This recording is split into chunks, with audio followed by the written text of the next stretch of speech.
खूनी बाबा को बहुत गुस्सा आया था कि उनके साथियों के साथ गुल्ली बुल्ली इतना बुरा कर रहे हैं, लेकिन खूनी बाबा उस वक्त कुछ कर नहीं सकता था। इसलिए खूनी बाबा वहाँ पे एक पोर्टल खोलता है और वो उस पोर्टल में चला जाता है। लेकिन ये पोर्टल आखिर कहाँ खुलेगा?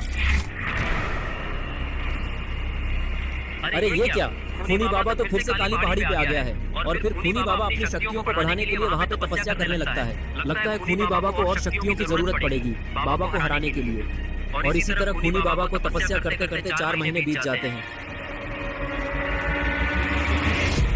और उसकी इतनी गहरी तपस्या को देखकर नर्क की रानी खुश हो जाती है और फिर खूनी बाबा के सामने एक पोर्टल खुलता है और नर्क की रानी खूनी बाबा के सामने आती है और इसी वजह से खूनी बाबा का ध्यान टूट जाता है और फिर खूनी बाबा उसको देखने लगता है और फिर खूनी बाबा उससे पूछता है कि आखिर तुम कौन हो और तुम यहाँ क्यों आई हो?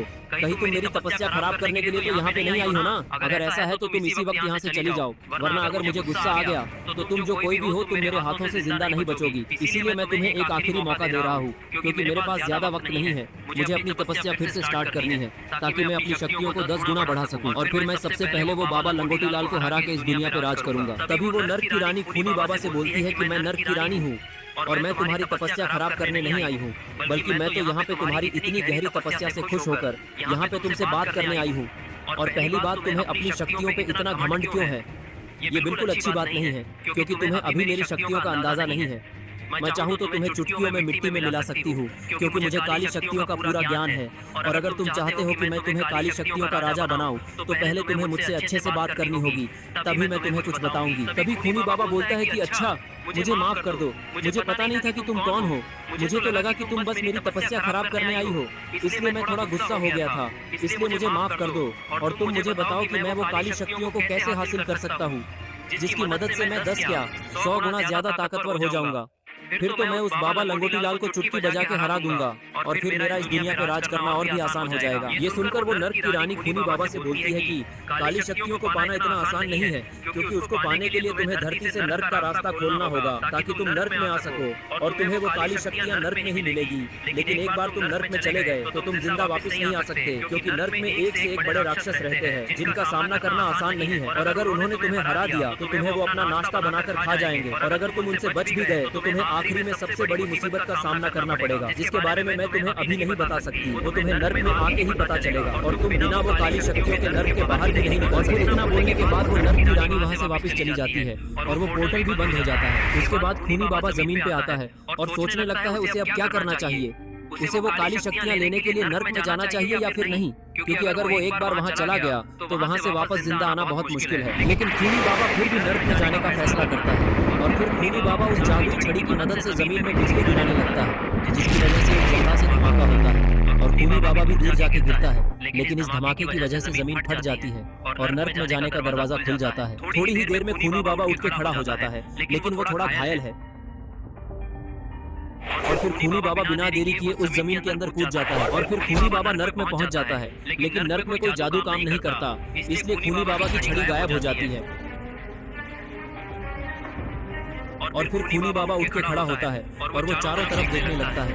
लेकिन नर्क में दूर दूर तक बस लावा दिखाई देता है और ये सब देखकर खूनी बाबा थोड़ा घबरा जाता है और फिर खूनी बाबा उन काली शक्तियों को ढूंढने के लिए नर्क में किसी भी तरफ जाने लगता है।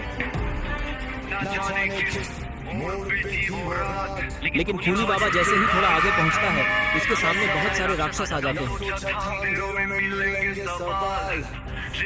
और ये सारे राक्षस बड़े ही खतरनाक और लावा से बने रहते हैं और सबके अंदर गरम गरम लावा दिखाई देता है।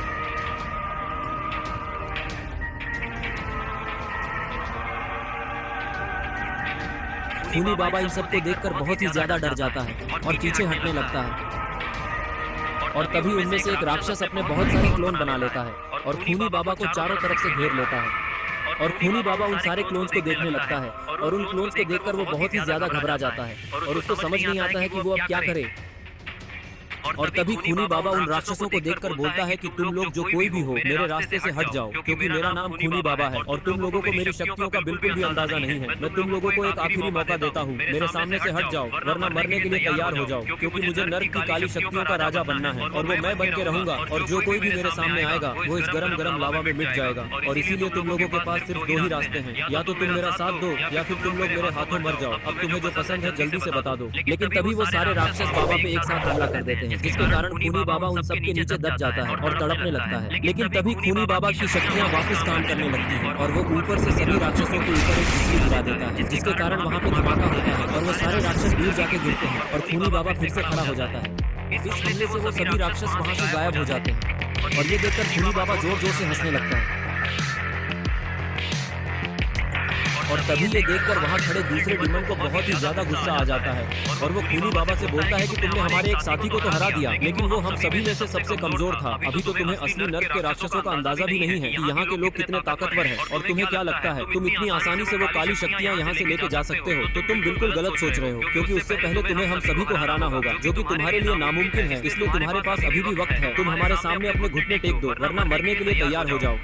लेकिन तभी खूनी बाबा उस डीमन को लड़ने का इशारा करता है और फिर वो डीमन खूनी बाबा पे अपने हथियार से उछलकर हमला कर देता है, लेकिन खूनी बाबा उसके इस हमले से दूसरी तरफ कूदकर बच जाता है। ये देखकर उस डीमन का दिमाग खराब हो जाता है और वो जोर से चिल्लाता है। लेकिन तभी खूनी बाबा अपनी सारी शक्तियां इकट्ठा कर लेता है और उसके चारों तरफ बिजली निकलने लगती है।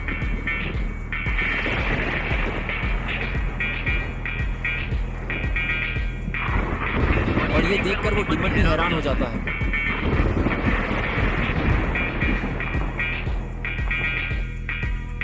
और तभी वो डीमन खूनी बाबा की तरफ अपना हथियार फेंक देता है, लेकिन खूनी बाबा उसका ये हथियार हवा में ही पकड़ लेता है और जोर जोर से हंसने लगता है। और फिर खूनी बाबा बोलता है कि तुम्हें क्या लगा था, तुम इस छोटे से हथियार से मुझे मार दोगे? तुमने अभी तक खूनी बाबा की असली ताकत तो देखी ही नहीं है। अगर तुम वो देख लोगे तो तुम्हें ही मेरे सामने अपने घुटने टेकने होंगे और मेरी हर एक बात माननी होगी। तभी वो डीमन बोलता है कि तुम्हें क्या लगता है, तुमने मेरा हथियार रोक लिया तो तुम मुझे हरा सकते हो? तो तुम बिल्कुल गलत सोच रहे हो, क्योंकि तुम्हारे लिए तो मैं अकेला ही काफी हूँ, वो भी बिना किसी हथियार के। और अगर तुमने हम सभी को हरा दिया तो काली शक्तियों के पास जाने का रास्ता खुल जाएगा और फिर तुम्हें वहाँ भी किसी को हराना पड़ेगा, तभी तुम्हें वो काली शक्तियाँ मिल पाएगी। लेकिन उससे पहले तो तुम्हें हम सभी को हराना है, जो कि तुम्हारे लिए मुमकिन नहीं। और फिर तभी खूनी बाबा उड़कर उस डीमन पे उसके ही हथियार से हमला कर देता है, जिसके कारण वो डीमन दूर जाके गिरता है और खूनी बाबा उसको इस हाल में देखकर हंसने लगता है।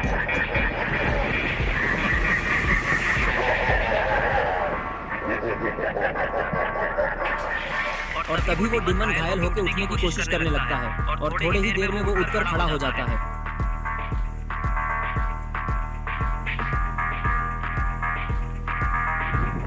लेकिन तभी खूनी बाबा अपनी शक्तियों से उसके ऊपर बिजली गिरा देता है, जिसके कारण वो डीमन उस बिजली के अंदर तड़पने लगता है और थोड़ी ही देर में उस बिजली के कारण वो डीमन वहीं पे जल के खत्म हो जाता है।